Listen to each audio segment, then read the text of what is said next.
Pour déterminer la répartition dans les groupes, on se base sur le classement du raid précédent.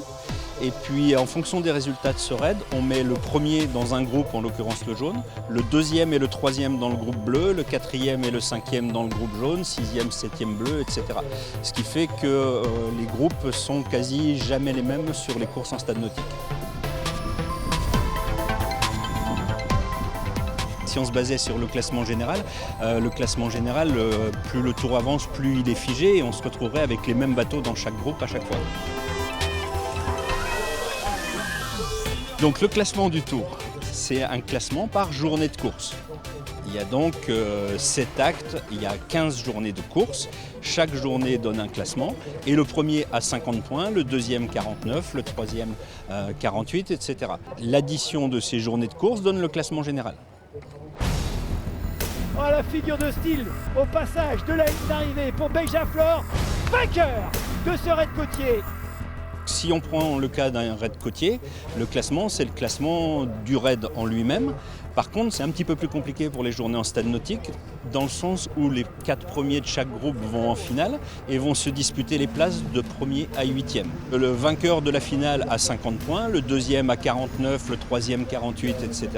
Et ensuite, les bateaux qui ne sont pas qualifiés pour la finale seront classés après les finalistes. On prend les points obtenus à chaque course dans chaque groupe de chaque concurrent et on les classe entre eux sur le résultat de la journée, donc de 9e à 23e. L'idée pour le moment chaque jour, c'est vraiment d'arriver à marquer le plus de points possible. C'est partir à la faute qui va coûter cher. Après, dans la longueur, évidemment, c'est toujours mieux d'avoir le point devant parce que sur 15 jours, ça fait 15 points. Mais voilà, il faut toujours se battre pour grappiller le moins de centimètres parce qu'à un moment, c'est aussi ça qui peut faire la différence, quoi.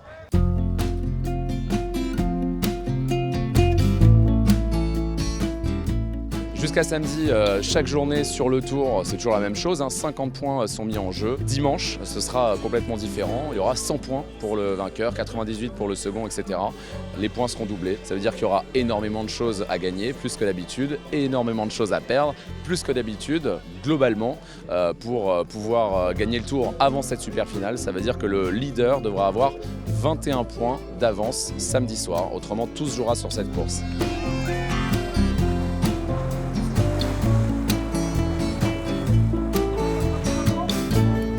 Ce format, il n'est pas facile parce que tu t'es battu tout le tour pour grappiller 2-3 points et en un claquement de doigts, tu peux perdre beaucoup ou gagner beaucoup. En général, cette dernière manche, c'est là où tu vas connaître les points par cœur avant d'aller sur l'eau.